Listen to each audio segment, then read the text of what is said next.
جب دعا مانگو تو ایسے کہو۔ رسول اللہ صلی اللہ علیہ وسلم فرماتے ہیں اللہ تعالیٰ نے اسم پاک ارحم الراحمین پر ایک فرشتہ مقرر فرمایا ہے کہ جو شخص اسے 3 بار کہتا ہے فرشتہ ندا کرتا ہے مانگ کہ ارحم الراحمین تیری طرف متوجہ ہوا۔ فرمان مصطفیٰ صلی اللہ علیہ وسلم بندہ اس وقت تک کامل مومن نہیں ہو سکتا جب تک کہ مذاق میں بھی جھوٹ بولنا اور جھگڑنا نہ چھوڑ دے اگر سچا ہو۔ رسول اللہ صلی اللہ علیہ وسلم نے ارشاد فرمایا قیامت کے دن لوگ حساب و کتاب میں مبتلا رہیں گے، صدقہ دینے والے اپنے صدقہ کے سایہ میں ہوں گے۔ رسول اللہ صلی اللہ علیہ وسلم نے ارشاد فرمایا جب بندے کے لیے اللہ خیر کا ارادہ کرے تو لوگوں کی حاجتیں اس کی طرف کر دیتا ہے۔ محمد صلی اللہ علیہ وسلم سے پوچھا گیا کون سا عمل اللہ کے نزدیک زیادہ پسندیدہ ہے؟ فرمایا جس پر ہمیشگی کی جائے خواہ وہ تھوڑی ہی ہو، اور فرمایا نیک کام کرنے میں اتنی ہی تکلیف اٹھاؤ جتنی طاقت ہے۔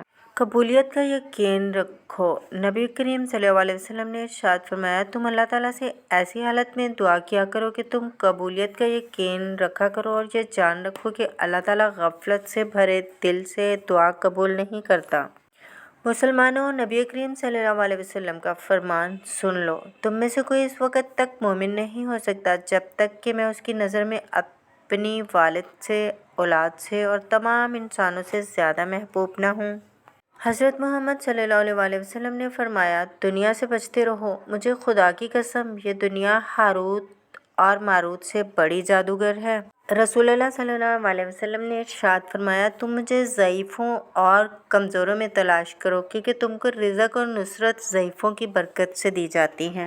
نبی کریم صلی اللہ علیہ وسلم سے پوچھا گیا کہ نجات کا ذریعہ کیا ہے؟ آپ صلی اللہ علیہ وسلم نے فرمایا اپنی زبان قابو میں رکھو اور اپنے گناہوں پر رویا کرو۔ حضرت صلی اللہ علیہ وسلم نے فرمایا لوگوں پر آسانی کرو، سختی نہ کرو اور خوشی کی بات سناؤ، نفرت نہ دلاؤ۔ فرمان حضرت محمد صلی اللہ علیہ وسلم صحیح معنوں میں بخیل وہ ہے جس کے سامنے میرا نام لیا جائے اور وہ مجھ پر درود نہ بھیجے۔ غلطی ماننے اور گناہ چھوڑنے میں کبھی دیر نہ کرو کیونکہ سفر جتنا طویل ہوتا جائے گا واپسی اتنی ہی دشوار ہوگی۔ حضرت علی رضی اللہ تعالیٰ عنہ نے فرمایا ہمیشہ اخلاق سے بات کرو کیونکہ انسان پر سب سے زیادہ مصیبتیں اس کی اپنی زبان کی وجہ سے آتی ہیں۔ رسول اللہ صلی اللہ علیہ وسلم نے فرمایا کامل مومن وہ ہے جو خوش اخلاق ہو اور گھر والوں سے نرم سلوک کرنے والا ہو۔ حضرت محمد مصطفیٰ صلی اللہ علیہ وسلم نے فرمایا اس شخص کے لیے خوشخبری ہے جس کے نامہ اعمال میں کثیر مقدار میں استغفار پائی جاتی ہے۔ حضرت علی رضی اللہ تعالیٰ عنہ نے فرمایا اگر تم کسی کو دھوکہ دینے میں کامیاب ہو جاتے ہو تو یہ نہ سمجھنا کہ وہ کتنا بے وقوف ہے بلکہ یہ سوچنا کہ اس کو تم پہ اعتبار کتنا تھا۔ سجدہ طویل کرنے سے آنکھوں کی بینائی میں اضافہ ہوتا ہے، رکوع لمبا کرنے سے مہروں کے درد سے نجات پاتا ہے۔ حضرت محمد مصطفیٰ صلی اللہ علیہ وسلم نے فرمایا اے علی اگر کوئی بندہ نوح علیہ السلام کی عمر کے برابر خدا کی عبادت کرے اور احد پہاڑ کے برابر سونا اللہ کی راہ میں خرچ کرے اور پیدل 100 حج کرے، صفا مروہ کے درمیان مظلومیت کے عالم میں مر جائے، مگر اے علی اگر تیری محبت اس کے دل میں نہیں تو وہ جنت تو کیا جنت کی خوشبو بھی سونگھ نہیں پائے گا۔ رسول اللہ صلی اللہ علیہ وسلم نے فرمایا بے شک دعا ہی عبادت ہے۔ وقال ربکم ادعونی استجب لکم، اور تمہارے رب نے فرمایا مجھ سے دعائیں کر میں تمہاری دعائیں قبول کروں گا۔ آپ صلی اللہ علیہ وسلم نے فرمایا آباد رہے وہ شخص جو میری حدیث دوسروں تک پہنچائے۔ فرمان مصطفیٰ صلی اللہ علیہ وسلم جو اپنا غصہ روکے گا قیامت کے دن اللہ پاک اپنا عذاب اس سے روک دے گا۔ نبی کریم صلی اللہ علیہ وسلم نے فرمایا کہ بستر پر آ جاؤ تو آیت الکرسی پڑھ لیا کرو، اللہ تعالیٰ کی طرف سے تمہارا ایک حفاظت کرنے والا مسلسل تمہارے ساتھ رہے گا اور کوئی شیطان صبح تک تمہارے پاس نہیں آئے گا۔ رسول اللہ صلی اللہ علیہ وسلم نے فرمایا 4 چیزیں بد نصیبی کی پہچان ہیں۔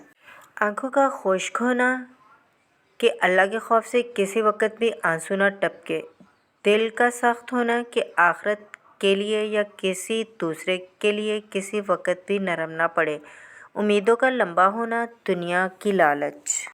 حضرت علی رضی اللہ تعالیٰ عنہ نے فرمایا اگر اللہ نے تمہارے دل میں کچھ ڈالا ہے اور تمہیں دعا مانگنے کی توفیق دی ہے تو یقین رکھو نصیب میں بھی وہی ڈالے گا۔ رسول اللہ صلی اللہ علیہ وآلہ وسلم نے فرمایا یاد رکھو اللہ کی مدد و نصرت صبر کے ساتھ ہی ہے اور ہر تکلیف و مصیبت کے بعد کشادگی ہے اور بلا شبہ ہر تنگی و مشکل کے بعد آسانی ہے۔ رسول اللہ صلی اللہ علیہ وآلہ وسلم نے ارشاد فرمایا میری شفاعت میری امت کے کبیرہ گناہوں کے لیے ہوگی۔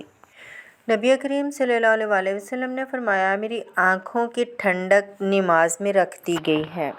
آپ صلی اللہ علیہ وسلم نے فرمایا اگر جھک جانے یعنی عاجزی اختیار کرنے سے تمہاری عزت گھٹ جائے تو قیامت کے دن مجھ سے لے لینا۔ نبی اکرم صلی اللہ علیہ وسلم نے فرمایا بے شک تمہاری اولاد تمہاری پاک کمائی ہے اس لیے تم اپنی اولاد کی کمائی سے بلا تکلف کھاؤ۔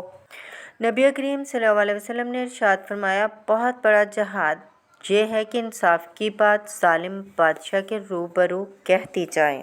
فرمان مصطفیٰ صلی اللہ علیہ وآلہ وسلم جس نے کسی مسلمان کو اس کے نام کے علاوہ کسی لفظ یعنی برے نام سے پکارا اس پر ملائکہ لعنت بھیجتے ہیں۔ نبی کریم صلی اللہ علیہ وسلم نے فرمایا بہترین اخلاق یہ ہے کہ جو تم سے تعلق توڑے تم اس سے جوڑو، جو تمہیں محروم کرے اس کو عطا کرو اور جو تم پر ظلم کرے اسے معاف کر دو۔ رسول اللہ صلی اللہ علیہ وسلم نے ارشاد فرمایا جس کے پاس 3 بیٹیاں ہوں اور وہ ان کے ہونے پر صبر کرے ان کو اپنی کمائی سے کھلائے پلائے اور پہنائے تو وہ اس شخص کے لیے قیامت کے دن جہنم سے آڑ ہوں گی۔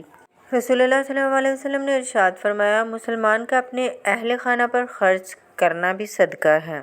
حضرت علی رضی اللہ تعالیٰ عنہ نے فرمایا خیال رکھنا تمہاری وجہ سے کسی کی آنکھ نم نہ ہو کیونکہ تمہیں اس کے ہر آنسو کا حساب دینا ہوگا۔ آپ صلی اللہ علیہ وسلم نے فرمایا مجھ پر درود بھیجو اور دعا میں کوشش کرو اور کہو اللہم صلی علی محمد و علی آل محمد اے اللہ رحمت بھیج محمد صلی اللہ علیہ وآلہ وسلم پر اور آل محمد پر۔ رسول اللہ صلی اللہ علیہ وآلہ وسلم نے ارشاد فرمایا کیا میں تمہیں نہ بتا دوں کہ جہنم کس پر حرام ہے؟ پھر فرمایا اس شخص پر حرام ہے جو لوگوں کے ساتھ نرمی اور سہولت کا معاملہ اختیار کرے۔